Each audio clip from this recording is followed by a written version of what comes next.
Ang Pilipinas ay isang bansang mahilig kumain. Mula sa mga mataong kalye ng lungsod hanggang sa tahimik na mga kalsada sa probinsya, laging masasarap na amoy ng pagkain ang iyong maaamoy. Isa sa mga pinakamasayang paraan para maranasan ang kultura ng pagkaing Pilipino ay sa pamamagitan ng mga pagkaing kalye nito. Ang street food sa Pilipinas ay hindi lamang isang mabilis na kainan. Ito ay isang selebrasyon ng kulturang Pilipino, kasaysayan, at pagiging maparaan.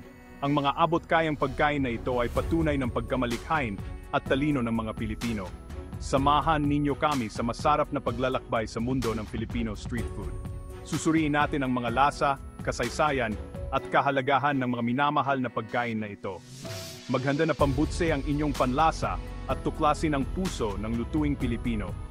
Ito ay isang imbitasyon upang isawsaw ang iyong sarili sa makulay na mundo ng Filipino street food. Ito ay isang mundo ng matatapang na lasa, natatanging sangkap, at diwa ng pakikipagkapwa na nagmumula sa pagbabahagi ng pagkain habang naglalakad. Ang Filipino street food ay parang isang kaleidoscope ng mga lasa. Ito ay pinaghalong matamis, maasim, maalat, at maanghang. Isa sa mga pinaka-iconic na Filipino street food ay ang isaw. Ang mga deep-fried na itlog ng pugo na ito ay binalutan ng maliwanag na orange na batter. Para sa mga mahilig sumubok ng kakaiba, mayroong balut. Ito ay ilan lamang sa mga halimbawa ng maraming masasarap na street food na inaalok ng Pilipinas. Ang mga ugat ng Filipino street food ay malalim na nakatanim sa kasaysayan ng bansa. Marami sa mga pagkain ito ay sumasalamin sa mayamang pamana ng kultura ng Pilipinas. Ang ilan ay naniniwala na ang kultura ng street food ay nagsimula noong panahon bago dumating ang mga Espanyol. Ang mga Pilipino ay nagtitinda ng pagkain sa mga mataong pamilihan. Ang iba naman ay nagsasabi na sumikat ito noong panahon ng pananakop ng mga Espanyol. Ang impluwensya ng mga imigrante mula sa China ay gumanap din ng papel. Ipinakilala nila ang mga pagkain tulad ng pancit noodles at siopao, steamed buns. Ang mga pagkain ito ay kinakain pa rin ngayon na may Filipino twist. Sa paglipas ng panahon, ang Filipino street food ay umunlad. Ito ay umangkop sa mga magagamit na sangkap at nagbabagong panlasa. Ang pagsasanib na ito ng mga lutuin ay lumikha ng iba't iba at masasarap na street food scene na kilala natin ngayon. Ang kasaysayan ng Filipino street food ay isang kwento ng pag-aangkop, pagbabago, at pangangalaga sa mga tradisyon sa pagluluto. Ito ay isang buhay na testamento sa mayamang nakaraan ng bansa at ang walang hanggang pagmamahal nito sa masarap na pagkain. Ang paghahanda ng Filipino street food ay isang uri ng sining. Ipinagmamalaki ng mga nagtitinda ang paggamit ng mga sariwang sangkap. Karamihan sa mga street food ay niluluto sa mga portable na stall. Ang mga stall na ito ay may mga uling o deep fryer. Ang mga nakikita, naririnig, at naaamoy sa pagluluto ay lumilikha ng isang nakakatuwang karanasan. Ang mga marinade ay isang mahalagang bahagi ng Filipino street food. Nagdaragdag sila ng lalim at pagiging komplikado sa mga lasa. Ang toyo, suka, bawang, at iba't ibang pampalasa ay lumilikha ng kakaiba at nakakatakam na mga marinade. Ang pangwakas na hawakan ay kadalasan ay isang sausawan. Ang suka, toyo, sili at calamansi ay karaniwang mga sangkap. Pinapatingkad ng mga sausawan na ito ang lasa ng pagkain. Ang paghahanda ng Filipino street food ay isang testamento sa husay sa pagluluto ng mga nagtitinda. Ang kanilang pagmamahal sa paglikha ng masasarap at abot-kayang pagkain ay makikita sa bawat kagat. Ang Filipino street food ay higit pa sa pagkain lamang. Ito ay refleksyon ng pagkakakilanlan ng Pilipino. Sinasalamin nito ang mga pinahahalagahan ng komunidad, pagiging mapamaraan, at pagmamahal sa masarap na pagkain. Ang pagkain ng street food ay isang karanasan ng komunidad. Ang mga tao mula sa lahat ng antas ng pamumuhay ay nagtitipon sa mga street stall. Nagkukuwentuhan sila at nagtatawanan habang kumakain ng masasarap na pagkain. Ang mga Pilipino ay kilala sa kanilang mabuting pakikitungo. Ang init na ito ay umaabot sa mga nagtitinda ng street food. Madalas nilang binabati ang kanilang mga customer ng isang ngiti at magiliw na biruan.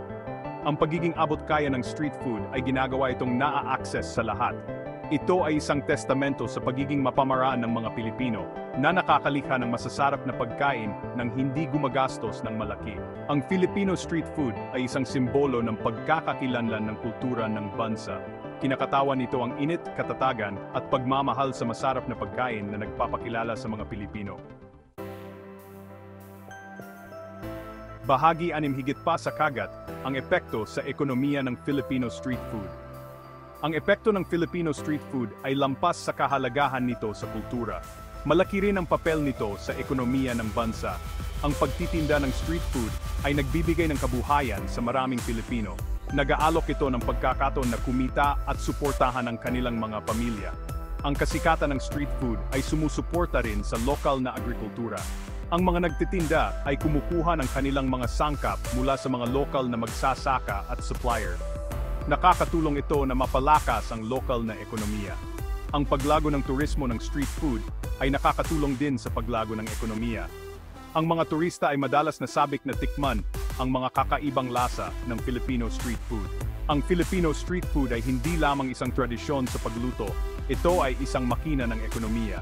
Binibigyang kapangyarihan nito ang mga individual, sinusuportahan ang mga lokal na komunidad, at nakakatulong sa pangkalahatang kagalingan ng ekonomiya ng bansa. Bahagi 7, isang piging para sa mga pandama, pagdanas sa kultura ng Filipino street food. Ang pagdanas sa kultura ng Filipino street food ay isang piging para sa mga pandama. Ito ay isang nakakaenganyong karanasan na higit pa sa lasa ng pagkain. Ang mga tanawin at tunog ng isang Filipino street food market ay nakakabighani. Tinatawag ng mga nagtitinda ang mga customer, ang sumisitsit na pagkain ay pumupuno sa hangin, at ang aroma ng mga pampalasa ay lumalaganap sa mga kalye. Ang matingkad na kulay ng pagkain ay nakaakit din sa paningin. Mula sa matingkad na orange ng kwek-kwek hanggang sa malalim na kayumanggi ng adobo, ang presentasyon ay kasing akit ng mga lasa. Ang pagkain ng street food ay isang karanasan din para sa mga pandama. Ang mga texture ay mula sa malutong hanggang sa chewy, at ang mga lasa ay matapang at hindi malilimutan.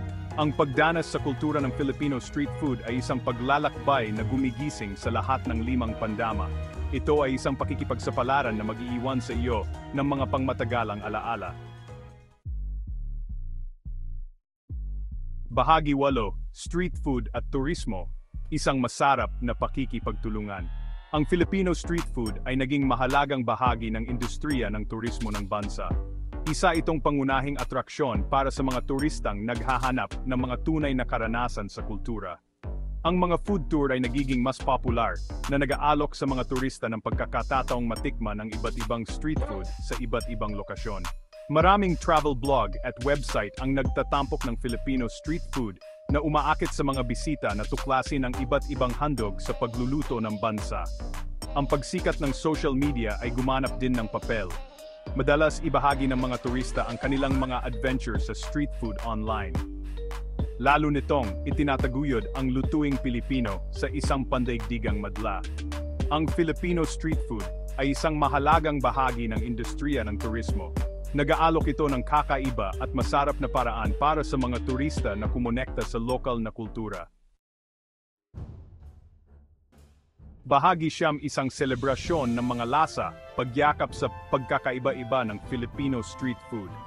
Ang Filipino street food ay isang testamento sa mayamang pamana ng pagluluto ng bansa. Ito ay isang selebrasyon ng mga lasa, texture, at mga impluensyang pangkultura na humubog sa natatanging tradisyon sa pagluluto na ito.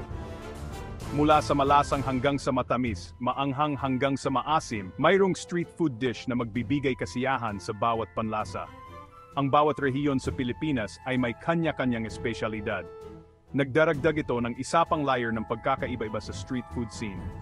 Sa susunod na magpunta ka sa Pilipinas, siguraduhing mag-embark sa isang culinary adventure. Galugarin ang mundo ng Filipino street food. Tikman ang mga lasa, yakapin ang kultura, at tuklasin ang puso ng lutuing Pilipino sa pamamagitan ng mga masasarap at abot-kayang pagkain na ito. Ang Filipino street food ay isang masarap na paglalakbay na naghihintay na maranasan.